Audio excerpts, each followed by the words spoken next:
The pig started with the dawn. By the time Elias Crow stepped onto the porch with his chipped enamel mug, the sound had already carved a groove through the morning quiet. A steady scooping, a pause, a huff, then the thud of earth hitting the slats of the pen. For 3 days it had been the same rhythm, patient and relentless like rain that refuses to quit. The pig's name was Button, though there was nothing delicate about him. He was thick through the shoulders, with a coat like pale clay, and eyes the color of wet coffee grounds. He had always been a good eater and a better sleeper, the sort of animal that minded his corner and let the world spin without fuss. And yet here he was, worrying a patch of ground in the northeast corner of his pen as if it owed him an apology. Elias stood at the fence and lifted the mug, letting the steam warm his nose. He told himself he would just watch for a minute. He had told himself the same thing yesterday and the day before that. 3 minutes later, he found he had not taken a single sip. The pig was working with a purpose that made Elias feel like an intruder at his own place. Button's snout drove into the dirt, scooped through, and then his forehooves came in, digging like twin shovels, kicking soil behind him in tidy arcs. There was no rooting to the left just to test the scent, no wandering to nip at the trough, no belly flop into the shade. It was a straight line to the same square of ground, always back to that exact place, as if the earth there hummed a note only he could hear. Elias let his gaze drift past the pen to the rest of the ranch. He had built it in pieces like a man putting together a sentence he could live inside. The house was simple, 2 rooms down, 2 rooms up a porch that complained at every footstep. The barn leaned a little but held after every storm. Beyond the pasture rolled into pale grass, and the cottonwoods traced the creek in a thin green line. Once he had dreamed the place would be full of voices, laughter spilling out with the lamplight at supper, a little girl on the steps swinging her legs and asking questions faster than he could answer. But those were dreams from another chapter, and the chapter he was in now was quiet. Sometimes too quiet. Maybe that was why Button's noise felt like a rope tugging at him, reminding him there was still something alive and insistent in this place besides the wind. He set the mug on the fence post and climbed the crossbar to get a better look. Button had chewed the hole into a cylinder, 4 feet across, walls steep, and nearly neat. Elias could see claw marks in the side, not random but patterned, almost as if the pig had been stripping the earth layer by layer. The bottom was damp and tamped hard with tracks. He felt an itch behind his ribs the way a man feels when a word is on the tip of his tongue and won't come. He told himself not to be foolish. Pigs had noses like miracles. They could smell a carrot buried 6 inches down and remember the spot 2 weeks later. Maybe a root had rotted there, and the scent called Button back like a bell. Maybe an old bone, a nest of field mice, a rock that sweated minerals. There were 100 maybes, all of them honest, and yet the itch stayed. Daisy, the second pig, a small brown sow with a notch missing from one ear, hovered at the far corner of the pen. She was not hungry, and she was not asleep. She stood and watched as if she too understood that something life-sized was taking shape in the ground. When Button paused, Daisy flicked her tail and gave a sound Elias had not heard from her, before a thin whine that was not fear and not anger, but something he did not have a box for. "All right," he said to the empty morning. His own voice sounded like a stranger's. "I see you." He stepped down and crossed the yard to the shed. The shovel was where it always sat, leaning in the corner, like an old friend with bad posture. His hands wrapped around the wooden handle. Worn smooth from years, it fit him like a memory. When he returned to the pen, Button stopped digging. The pig's head came up and he looked at Elias with a concentration that made the man think of long ago nights when he had watched his wife read her brow, furrowed at some line that had sneaked up on her, and pressed a finger to her heart. The memory came and went before he could close his hand around it. Elias set the shovel at the edge of the hole and climbed in boots, sliding a little on the packed slope. He pushed the blade into the bottom where Button had been working and felt the earth give the way bread dough gives when it has been set to rise and has done a good job of it. The soil here was not like the clay he knew as well as his own palms. It was looser, the grains finer, and it broke apart with a different sort of sigh. He lifted a scoop and then another, and then he was listening to his own breathing, and the scrape of metal on dirt, and the soft, steady sound of Button's lungs behind him. After 10 scoops, the shovel clicked against something that was neither stone nor root. The sound was small, but it startled him the way a cough does in a church. He worked with the blade turned sideways, shaving inches coaxing instead of stabbing. A strip of color appeared dull and tired, but unmistakable against the brown earth. It was a blue that had once been bright. Cloth, he thought first, then knew it. A garment. He brushed with his fingertips and felt the weave under the dirt, a toughness that had outlasted seasons and mice and the slow pressure of time. His stomach tightened not from fear, but from the idea that he had stepped onto a path he would be forced to follow to its end.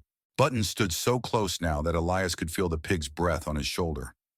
Daisy had crept 5 feet closer without him noticing.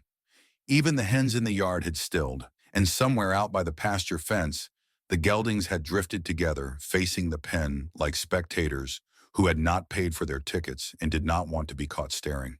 He slid both hands into the dirt and lifted the cloth free of the soil's grip. It came away slow, pulling a little like a bandage that is stuck to a scab. Beneath it was roundness, smooth and curved under the grit. His fingers traced a arc and stopped. He knew before his brain caught up. There is a way bone feels that nothing else does. It does not care how much you wish it would be something else. Elias went still. The morning seemed to step back and hold its breath. The shovel lay at his knee, silent. He felt the wind come through the cottonwoods and hesitate. No, he said, and the word was not a refusal. It was a recognition, the kind a man says when he sees an old neighbor turn the corner and knows there will be a hard conversation and no delay. He cleared more with his fingertips, careful and slower than slow. A rib. Another. The suggestion of a sternum under clinging dirt. The blue cloth draped between them like a small sky fallen and caught forever. He was aware of his own hands as if they belonged to someone else. They were shaking. He made them stop. He took 3 long breaths because the first 2 were not enough. When he climbed out of the hole at last, he did it because he needed to see the sky. Button did not try to stop him. The pig backed away and stared, chest moving in a tempo that echoed Elias's own. Daisy retreated to her corner, and then after a moment inched forward again, as if torn between the old rules and the new. Elias crossed the yard to the porch and sat on the top step. The mug waited on the fence post where he had left it, and the coffee inside had gone from hot to indifferent. He did not move to fetch it. Instead, he looked at his hands brown with dirt and thought of the lines on the map in his father's desk that marked the old boundaries before the buying and selling and trading had stretched the fences into new shapes. He thought of the trunk in the attic and the letters tied with twine that no one had read in years. He thought of the old photograph in the frame by the upstairs window, the one with the 3 men in hats and a 4th man standing apart in a shirt the color of summer sky. The itch behind his ribs was not an itch anymore. It was a weight. He stood up because sitting felt like putting a lid on something that had started to boil. He went inside. The house smelled faintly of oak smoke and elderberry jam, even though there had been no jam in this house for a long time. The stairs creaked once under his foot, then twice. At the top, he turned left and pushed the attic door, which stuck the way it always stuck and then gave. Dust moved in the air, busy for the first time in months. He found the trunk by touch before his eyes adjusted. The lid was stiff, then willing. Inside were the stacks he expected: deeds, ledgers, a pocket watch that had stopped as politely as it had run, and beneath them a book with a leather cover cracked in a spiderweb of lines. He carried it to the window and opened to the middle.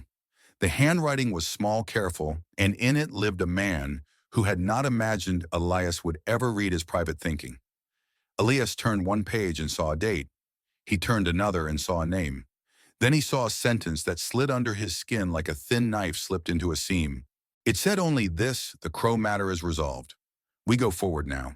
He closed the book and stared through the glass at the pen where Button stood like a stubborn star, marking a fixed point in the yard. He had thought the pig was digging up a mystery. Now he understood the pig had been digging up a decision. Elias went back down the stairs, the leather book warm in his hand like it had a pulse. He stepped into the light. The wind had shifted. The cottonwoods whispered a new kind of whisper. Button lifted his head and made a sound that Elias would have sworn was not a grunt, but a low hum, the sort of sound an old man might make when he finds a word he has been searching for all morning. Elias looked into the hole one more time, and the blue cloth looked back like a scrap of sky that had forgotten how to float. All right, he said, and this time his voice belonged to him. We go forward. The leather book sat on the kitchen table like a guest who would not take off his hat. Elias wiped his hands on a towel, though there was nothing to wipe away now but a feeling. He opened the book again, not to the sentence that had cut him, but to the pages around it as if context could turn a blade into a spoon. The handwriting belonged to his grandfather, Arlen Crow, a man rumored to have been born stubborn and made more so by drought taxes and 2 bad winters back to back. The dates ran in a thin vein down the left of each page. Most entries were plain as fence posts. 3 calves sold, roof mended, preacher stopped by. Then on a run of days in late September, the words changed their weight. September 12th, Ranger Hale asked about the night fires on South Ridge. I said I had not seen. September 13th, Pike came by after dark. Told me to keep my mouth closed if I knew what was good for my land. September 15th, the Crow matter is resolved. We go forward now. The name Pike sat on the paper as if it knew it would be needed later. Elias felt his mouth pull tight. In town, there was a hardware store with the name Pike over the door in gold letters and a sheriff whose grandfather's portrait hung behind his desk, a man with a jaw like a locked box. The Ranger Hale mentioned here would be Garrett Hale if the whispers were right, a state ranger who had a reputation for looking where he was told not to look. Elias remembered a photograph in the attic frame by the window, the one with 3 men in hats and a 4th standing aside in a sky blue shirt. He had thought the 4th man looked like he did not belong. Maybe he had been the only one who did. He took the book upstairs again, lifted the frame from its nail and set it on the bed. The blue shirt was there soft as a faded river. The man wearing it was tall and lean, with a face cut to angles by sunlight and squint. Someone had written on the back in pencil a long time ago, Arlen Jasper Pike, Cyrus Morris Ranger Hale. Elias ran his thumb over the last name and felt grit. Sometimes the past leaves dust on the present you can't wash off. Back in the yard, Button had settled next to the hole like a sentinel, not sleeping, just present as if holding the earth open took attention. Daisy had found enough courage to sniff the blue cloth, then stepped back uncertain but drawn. Elias climbed down again with a trowel this time, the shovel feeling too blunt for what lay ahead. He worked small and careful, shaving dirt as if shaving a stubborn beard. Inches at a time, the skeleton admitted itself into the morning. Ribs a shoulder, the arc of a hip, the line of a forearm, a hand curled as if still waiting to close around something. Near the hand beneath a film of clay metal flashed. He brushed it with the edge of his glove and felt letters under his fingertip. It was a 6-point star, the kind you see drawn by children and pinned under glass in county offices. The edges had tarnished to an honest dark. Across the middle ran a name punched in 1 dot at a time, Hale. The back carried a groove where a pin had once sat, now snapped. He did not lift it yet. He looked at it and thought of the sentence in the ledger and of how men choose words when they know what those words will buy them. Something else lay tucked against the rib cage, a pouch no bigger than Elias's palm leather, blackened by the long underearth.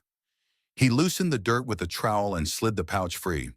It felt heavier than it looked, like a secret always does. The tie had rotted to softness, and when he worried it apart, the mouth opened in a sigh that made the hairs on his arm stand up. Inside were small rectangles of paper and 2 folded sheets. Elias lifted one rectangle carefully. It was a photograph, the kind made by some traveling man with a tripod who set people where he wanted them and told them not to breathe for a count. This one showed a corral by a line of cottonwoods. Men stood near a makeshift chute. Branded cattle pressed close, and a man was working at a flank with a hot iron. There were 2 brands on the animal, one old, one fresh. The older brand looked like a crooked J, the newer like a neat M, the kind of neat that comes from practice.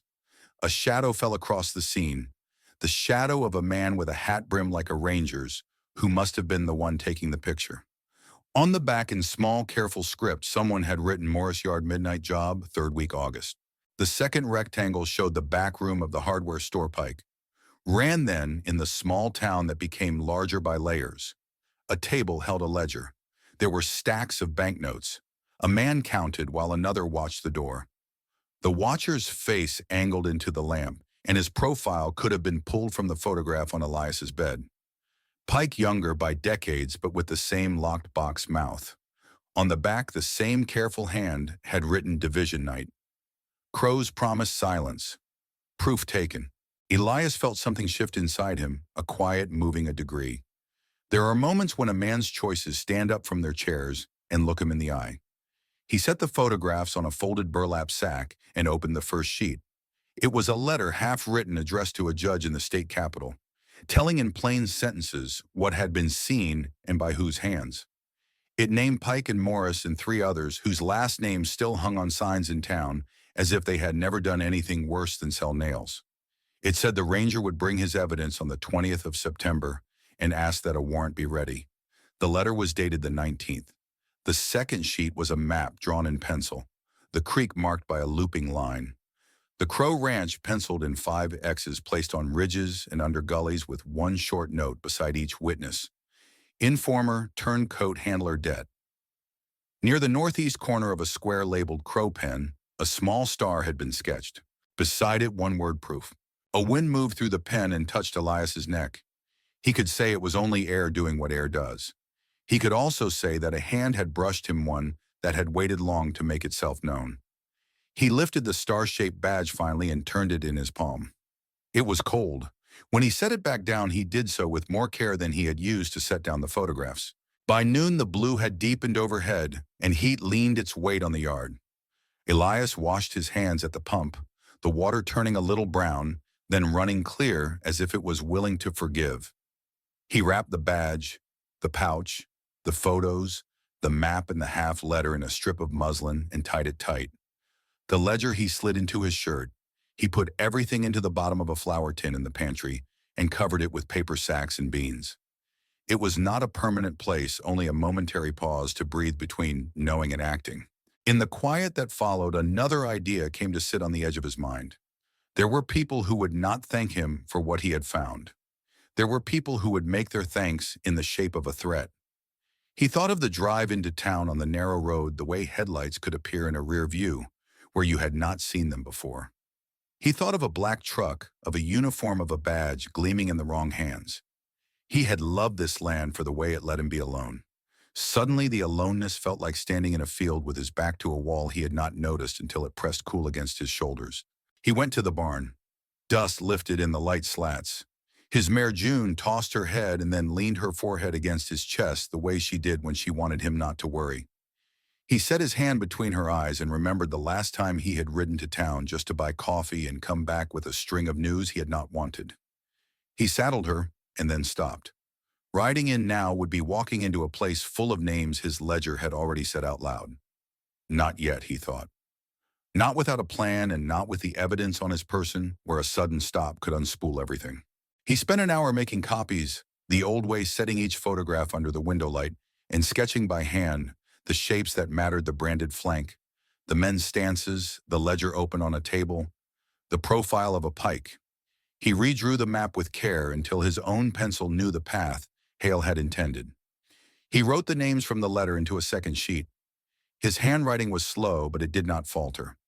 When he finished, he split the copies into 3 packets. One he would keep on him. One he would hide in the barn where no one but a patient animal would think to look. One he would walk down the creek and tuck under a flat rock he had not moved in 6 years. Button watched him go and come head-turning eyes steady. When Elias returned from the creek, the pig rose, walked to the pen boards, and pressed his snout gently against Elias's forearm. It was a small weight, but it said the same thing the ledger had said in its colder way. We go forward now. In the late afternoon, a truck he did not recognize rolled slow along the road beyond his pasture. It did not turn in. It moved like a man measuring a distance with his eyes. Elias stood under the cottonwood and did not wave. He did not move at all. When the dust drifted down behind the tailgate and the sound of the engine thinned to nothing, he let the breath he had been holding leave him. Night would bring different questions. Before it did, he would need to decide who, if anyone, he could risk telling first. He looked at the muslin-wrapped bundle hidden in the pantry and thought of the judge Hale had written to, of whether that office still held a man who could bear a truth without bending it. He thought of Martha Reed at the little historical room above the library, a woman who kept more town stories in her head than the shelves could hold. And he thought of a post office box in the city 2 counties over to which a man could send a thing and not put his name on it at all. By sunset, the sky had poured itself into copper and then bled slowly into violet. Elias sat on the porch step with the ledger open on his knee. He read backwards and forwards, searching for anything he had missed, any handhold or loose thread. The cottonwoods talked in that way. Trees talk when they know men are listening. Button lay near the steps, eyes half closed, but they flicked open whenever a car sound even hinted itself on the road. When the first star climbed up out of the dark, Elias closed the book. He felt like a man standing at the lip of a well holding a rope that went down so far it might come out the other side of the world. There was only one thing he knew for certain. The hole in the pig pen had not opened to show him history. It had opened to show him what to do next. He stood. He would sleep in boots tonight, and he would see what shape the dark took when it knew it was being watched. The night folded over the ranch with the kind of quiet that never feels honest. Crickets sang, but their rhythm had a tremor, like musicians who knew they were being watched. Elias sat in the chair on the porch, boots planted shotgun leaning against the railing, though he hadn't touched it yet. He told himself it was for coyotes, but the truth was, sharper men could be worse than coyotes, and tonight he was more afraid of men. Button lay stretched at the foot of the steps, not asleep, ears twitching at every shuffle in the grass. Daisy had bedded herself down near the barn, but kept rising, turning in slow circles, then dropping again as if the ground refused to comfort her. The horses were bunched at the far end of the pasture, their shadows knotted together against the fence. Elias let his gaze trace the road beyond the cottonwoods. He knew its bends, like he knew the scars on his own hands, but tonight it felt unfamiliar, a stage where something might enter without warning. He thought of the truck he'd seen that afternoon, the way it had rolled by like a measuring eye. He thought of the ledger in his pocket, heavy against his thigh. At midnight, when the air thinned and the temperature fell into the low 60s, Button's head came up. The pig's body stiffened, a line of muscle from snout to tail. Elias followed his gaze. At first it was only dark. Then on the road a glimmer of glass headlights, muted, maybe hooded with cloth. The vehicle crept, not daring to roar, a predator stalking the silence. Elias did not move. He let the night cover him. The vehicle slowed near his drive, idled, then rolled on. It might have been nothing, but the way Button huffed low in his chest said otherwise. Elias breathed out. "I hear it too," he whispered. Inside the house, the flour tin held the wrapped bundle. In the barn, one packet of copies lay inside a hollow beam he had pried loose. The last packet sat under the creek rock, water dripping nearby in its slow hymn. No man could take all three in one sweep. He told himself that was safety, but it did not quiet the throb in his ribs. When dawn finally lifted the horizon, painting the pasture with a smear of copper, Elias rose with stiff legs. He had not slept. Button had not either. Both of them blinked in the new light as if they had agreed to stay awake together until the dark surrendered. He saddled June after coffee that tasted like dust. The mare tossed her head once, sensing his nerves. Elias rubbed her neck, whispering, "We'll be quick." He tucked the smaller packet map's letter copy list of names into the saddlebag, wrapped in oilcloth. The ride to town was 3 miles of gravel and memory. Each bend showed him places he'd known since boyhood. The rock outcrop where he'd once fallen and split his chin, the hollow tree where he'd hidden from his father's temper, the ridge where Ruth had kissed him for the first time. He felt those memories turn brittle as he passed them, as if they were relics that couldn't protect him now. In town, the morning had barely begun. Shop doors were still locked except for the cafe where steam from bacon fogged the glass. Elias tied June at the post behind the library and took the back stairs 2 at a time. The historical room smelled of paper and lemon oil. Martha Reed was already there, shoulders bent over a ledger the size of a child's coffin. She looked up when he entered, surprise tilting her glasses. "Elias Crow," she said softly, as if she hadn't expected him ever to climb these steps. He removed his hat, fingers tight on the brim. "Martha, I need to show you something, and I need you not to faint when you see it." Her mouth quirked, but her eyes were steady. "I've lived in this county 70 years. I don't faint." He laid the oilcloth on the table, unwrapped it. Photographs, the letter copy, the hand-sketched map. Martha's face drained of color as she leaned closer. Her finger traced a name in the letter, then froze. "My God," she breathed, "they buried this. They buried it all." "Buried's the right word," Elias said. "I dug it up yesterday. Or rather, my pig did. She blinked, then studied his face to see if he mocked her. He didn't. Martha closed the ledger she had been working on. You can't keep this here. If you think you were followed already and you weren't you? He nodded. Then you need to get this farther than town. Denver, St. Louis, anywhere with eyes bigger than these men's reach. And how do I live between now and then? He asked. Her voice softened, quietly, carefully. And with your pig close if he's as uncanny as you make him sound. Elias gathered the papers again, rewrapping them with care.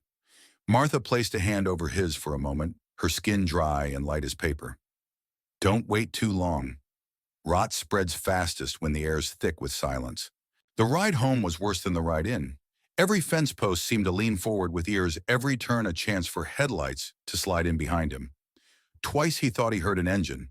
Once he saw dust on a ridge road where no rancher had business at that hour. Back at the ranch, Button met him at the gate. The pig's snout pressed hard against Elias's boot, then lifted as if sniffing the story clinging to him. Elias crouched, ran a hand along Button's coarse back. They know, he said quietly. Maybe not what I found, but they know I've seen too much. That night he loaded shells into the shotgun and set a lamp low in the window. Not enough to make him a target enough to see by if the yard filled with trucks. He sat again on the porch. Button lay closer this time against the stair. Sometime after midnight a sound came that was not the wind. Not the night birds. Gravel crushed under tires. More than one set. 3, maybe 4. Engines cut. Doors opened. Men's voices low but caring. Button rose first, his body stiff, a growl rolling up from his chest like thunder, too close to ignore.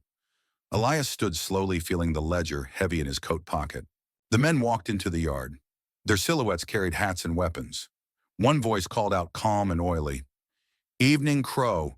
We heard you've been digging in family dirt. Elias's mouth was dry.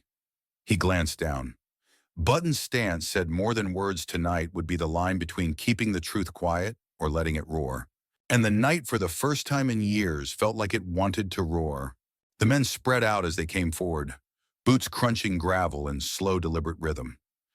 3 trucks crouched at the edge of the yard like wolves, headlights snuffed but hoods still warm, tick-tick-ticking in the silence. Elias counted 4 figures, then 5, all broad across the shoulders, hats pulled low. The one in front carried himself with the kind of authority that doesn't ask, it assumes. Button's growl deepened, teeth clacking once in a sound Elias had never heard from a pig before. The animal planted himself at the bottom of the steps, head low, shoulders bunched. Daisy had vanished into the barn, but her squeals echoed faintly, as if even from hiding she knew this was no ordinary night. The leader stopped 10 paces from the porch. The porch lamp caught enough of his face to carve out the features. Raymond Pike. Elias had seen him in town more times than he cared to count, sheriff's grandson. Now chief of police, a man whose family name still carried weight. Long night to be sitting up, Pike said, his voice smooth as whiskey over ice. Or maybe you've been expecting company. Elias didn't reach for the shotgun, not yet. His hands rested on the rail, fingers spread. Your trucks woke the yard, he said simply. Pike chuckled, but it was thin, the sound of a man who wanted to remind everyone who held the deck. We've heard tell you've been asking questions, digging up things best left to dirt, family things, old things, dangerous things. Button's hooves scuffed the ground. Elias lowered a hand, brushing the bristles along the pig's back. It steadied him as much as the animal. It wasn't me who started digging, Elias said. But once you see bones in your soil, it's hard to pretend they're not there.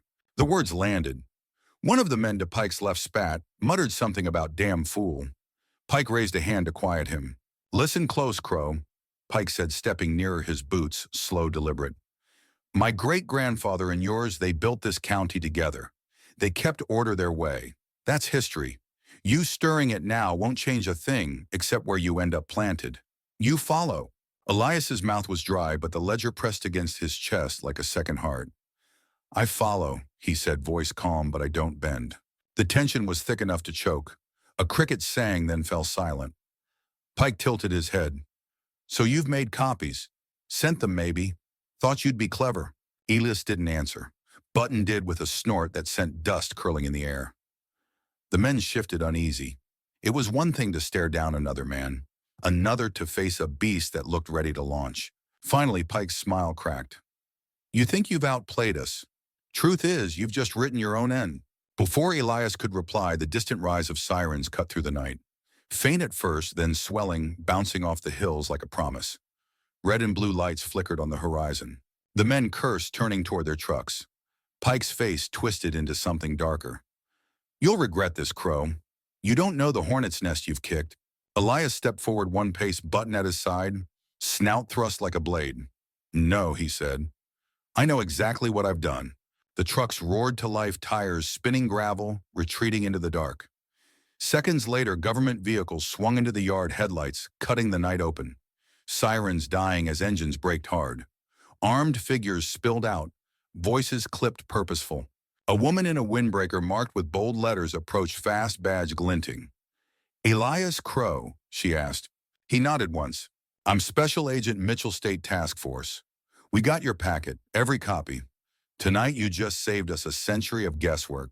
Elias exhaled, knees almost buckling. Button pressed close, steady as a stone wall. Behind Mitchell, officers swarmed, combing the property, taking photographs, cataloging what had already been unearthed. The skeleton, the pouch, the map. The star badge that had lain under clay for nearly 100 years was lifted with care, bagged and tagged. Pike's trucks were long gone into the night, but his name was already inked on the evidence pages. And with the lights flashing across his yard, Elias knew there would be no covering tracks this time. Still, as he watched the agents work, he felt the knot of fear shift into a heavier weight, the knowledge that this was only the first cut into a much larger rot. Button grunted, once soft but insistent like a reminder. Elias knelt, pressing his forehead briefly against the pigs. All right, old friend, he whispered. We've started it. Now we see it through. Morning light was still thin when the agents filled his kitchen. Papers spread across the table where his coffee usually sat. Photographs pinned under mugs, the ledger opened like a confession. Elias stood near the window, arms crossed, watching strangers move through his house with latex gloves and quick eyes. Outside, more of them combed the yard, their shovels striking the soil that Button had already judged. Special Agent Mitchell sat at the head of the table, badge clipped to her belt, hair pulled back tight. She handled the documents with a reverence that surprised Elias, like someone reading scripture instead of old farm paper. Every so often, she'd glance at him, not cold, but measuring. You realize what you've uncovered, she said finally. It wasn't a question. Elias nodded once. A body in my pen, a badge, letters, names that still live in this county. Mitchell tapped the map with one finger. Not just names. This is organized theft and murder stretching back a century. Cattle rustling as the front payoffs in government silenced witnesses. Sheriff Hale tried to blow it open and paid with his life. Elias looked past her to the window. Button was outside, lying in the grass, as if nothing had changed, but his eyes followed every agent that walked past. The pig knew before any of us did, Elias muttered. Mitchell's lips curved, not quite a smile. Animals notice what people ignore. Maybe that's why this truth is surfacing now. A younger agent burst in from the yard, dust streaking his boots. We found another box under the barn floor, he reported. Money ledgers dated September 1923. Notes in a hand matching Crow Sr. The room stilled. Elias shut his eyes for a moment. He had expected this, but hearing it aloud burned. His grandfather's handwriting had always been steady, almost beautiful.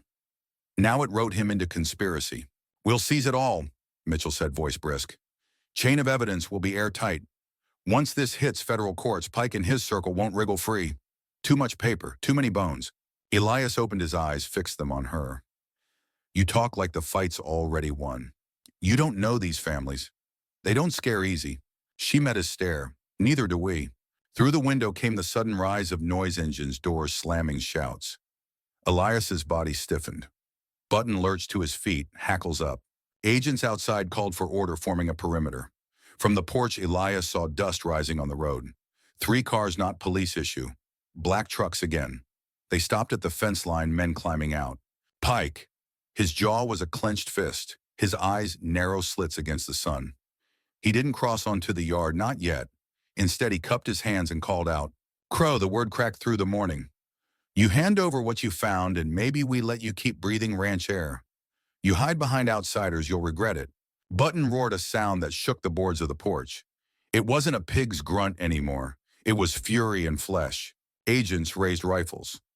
Mitchell stepped onto the porch, steady as a stone. "Chief Pike," she called. "Step back. This is federal jurisdiction now." Pike's laughter came sharp. "You think Denver's got longer arms than bloodlines? You think papers dug out of dirt erase 100 years of power?" Elias felt the ledger in his pocket again, hot like a coal. He stepped forward beside Mitchell. "They erase you," he said, voice clear, "the same way my pig erased your hiding place." For a heartbeat, everything hung between silence and explosion. Then a siren rose again, this time closer. Multiple units. County cruisers, state troopers, more fed vehicles. The yard swarmed with flashing red and blue. Pike's men hesitated. Some cursed, some shoved back toward their trucks. Pike stood rage, twisting his mouth until two troopers closed on him with drawn weapons. The last thing Elias saw before they shoved him down was his eyes black with the same fury his great-grandfather must have carried when Ranger Hale went into the ground. The yard quieted only after the trucks were seized, men cuffed, evidence tagged. The sun climbed higher, touching the hole where bones still lay in careful excavation. Elias sat on the porch steps, body heavy, as if he had worked a month in a day. Button lowered himself beside him, pressing his great head against Elias's thigh. "We've started it," Elias whispered. "But Lord help us, I don't think it's near done." Button gave a low grunt, neither comfort nor warning, only agreement. And in that sound, Elias heard what waited: still more graves, more names, more truth that would not stay buried. The days that followed blurred into a march of dust sirens and shovels. Elias hardly remembered sleeping. The ranch no longer felt like his. It felt like a camp. Agents set up tents in the pasture-survive flags, sprouted in the pig pen, and the constant murmur of radios carried through the air. Every time he stepped outside, he caught sight of strangers combing land that had once been private, their boots cutting paths where only his own had trod for decades. Button moved among them like he belonged, never startled, always circling back to Elias. The pig was calmer now, yet watchful. Sometimes he wandered a few yards off and pawed at the dirt. Not in the frantic way he had before, but with a steady determination, as if guiding the agents to places he knew they should look. More than once, a site he marked gave up its secrets: coins, scraps of fabric, a buckle green with age. Every artifact seemed to whisper the same message. There was more here than anyone wanted to admit. On the third day, Agent Mitchell called Elias to the table in his kitchen again. The evidence was spread wider now, more photos from Hale's pouch, the money box from under the barn pages, from his grandfather's ledger. But this time, there was something new, a larger map stitched together from Hale's notes and the agent's surveys. Red circles dotted across the county, 6 in all, with the Crow Ranch only the first. "We've confirmed 3 already," Mitchell said, her finger tracing the marks. 2 bodies on the Morris land, 1 near an abandoned siding by the railroad. All the same period, all consistent with Hale's notes. He was cataloging an execution ground, one site after another. Elias stared at the map until the circles seemed to burn into his vision. He recognized the names of those lands. Families still sat at their tables today, eating from the wealth those burials had bought them. "They killed anyone who could speak," he muttered. "Not just Hale." Mitchell's eyes lifted to him. Witnesses, deputies, maybe even neighbors who asked the wrong questions. This wasn't a single murder. This was a purge to protect an empire. The weight of it made his chest ache. He thought of Ruth, how she had always trusted in fairness, how she would have wept to see how deep the rot went. That evening, the television trucks arrived. Reporters leaned against fences, microphones hungry. The name Crow was in headlines, now paired with words like conspiracy murder scandal. Elias refused to speak to them, though flashes caught him walking across his yard, Button trailing behind like a shadow.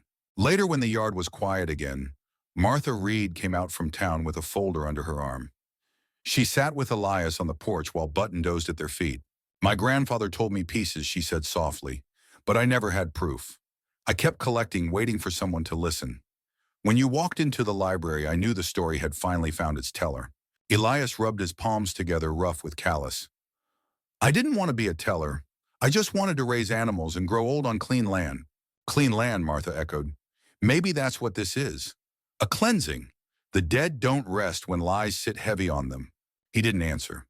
He watched the horizon instead, the line of hills gone red with dusk. The next morning brought another storm. Subpoenas were filed. Pike was formally charged with obstruction, conspiracy, racketeering. Other names followed like dominoes. Morris, Kellerman, Broderick. Men who sat on boards and ran banks. Women who chaired committees. The county courthouse buzzed like a kicked hive. That night, Elias woke to button pawing at the door. The pig's snorts were sharp, urgent. Elias grabbed his boots and followed into the dark. Button led him past the pen, past the barn down toward the creek. The moon was thin but enough to silver the grass. At the water's bend, Button stopped and began to scrape at the bank. Elias crouched, heart pounding. He dug with his hands until his nails ached. Within minutes, his fingers struck something hard. Wood. Rotted but shaped. A box no bigger than a loaf of bread. He lifted it out. Water dripping, mud clinging. The lid split with one tug. Inside lay a revolver, rusted its grip, wrapped in cloth that had once been fine. Beside it, a folded paper sealed with wax. He broke the seal. The handwriting was Hale's. If this letter is found, it read, "Know that I feared for my life, but would not stop. I swore to serve the law, and I will see it done, even if my body fails me. To whoever holds this after me, carry the truth where I could not." Elias sat back on his heels, water lapping at his boots, letter trembling in his hands. Button gave a soft grunt, the sound of completion, as if he had delivered the last piece of the puzzle. Elias closed his eyes. Hale had written for him a century before he was born. The words reached across time like a hand pulling him forward. He rose, clutching the letter. "We'll carry it," he whispered. "You and me, Button. We'll carry it." The pig pressed against his leg in answer. And as dawn bled into the sky, Elias knew the story wasn't only about what had been buried. It was about what would rise. The trial came sooner than anyone expected. Months of preparation compressed into weeks once the evidence piled too high to be ignored. Newspapers screamed of century-old corruption of sheriffs, silenced of ranchers turned executioners. Reporters camped outside Elias's fence line, their vans chewing up the road. He kept his head low, his words fewer. It wasn't his voice the world needed to hear. It was Hale's, drawn back into daylight through paper maps and bone. Inside the courthouse, the air buzzed with a tension that seemed to reach back through generations. The descendants of Pike, Morris, Kellerman, and others filled one side of the benches, polished shoes and pressed suits, faces pale but proud. On the other side sat townsfolk who had always suspected something was wrong, but never dared to speak. At the center, evidence sat in glass cases, the tarnished star badge, the ledger, the pouch with its photographs, the revolver from the creek. Elias took the stand only once. His testimony was plain. He told of the pig that wouldn't stop digging, of the fabric in the soil, of the ribs in the earth. He described the ledger and what it said, the boxes hidden in his barn, the letter sealed in wax. When the prosecutor asked why he hadn't buried it again, why he hadn't protected his family's name, he looked across the room at Pike, now thinner eyes hollow from sleepless nights, and then at the badge under glass. "Because the land wasn't mine until I gave it back to the truth," he said. A hush swept through the room. Martha Reed wept openly. Even the judge cleared his throat too long. Verdicts came down like hammer blows. Guilty on conspiracy, guilty on obstruction, guilty on murder in absentia for ancestors already in their graves. The dynasty of silence cracked, then crumbled, its heirs left to bear names soaked in blood instead of pride. After the state offered Elias protection, a move to another county, even another name, he refused. "My place is here," he told Mitchell. "My shame and my soil both live in this ground. I'll tend them until I'm gone." Back at the ranch, the quiet returned, though it was a different quiet than before. Not a silence of buried secrets, but of earth that had finally exhaled. The agents left, the cameras moved on. What remained was Elias, the house, the pasture, and Button always Button. The pig had become something of a legend. School children visited on field trips, their teachers pointing to the pen where history had clawed its way out. Button bore the attention with a patience Elias envied, grunting softly when hands reached through to stroke him. Sometimes Elias wondered if the animal knew he'd changed the course of a whole county. Years passed. Button aged, his back stiffening, his steps slowing, until one morning Elias found him lying peacefully in the grass. Breath-stilled, eyes closed, as if he'd chosen at last to sleep without watch. Elias dug the grave himself beneath the cottonwoods. When the hole was ready, he placed Button down with a gentleness that surprised his own hands. Then he set a small object beside the body, a replica of Hale's badge polished bright. "You earned it more than any man," he whispered. The soil fell soft, covering pig and badge alike. The cottonwoods sighed overhead. In the years that followed, Elias donated the acres, bought with blood money, to the state. A memorial park rose there, with a stone carved for Ranger Hale and the others whose names had surfaced from the dirt. Families came to lay flowers. Children ran in grass that no longer held secrets. Elias kept the smaller piece of the ranch enough to tend stock and sit evenings on his porch.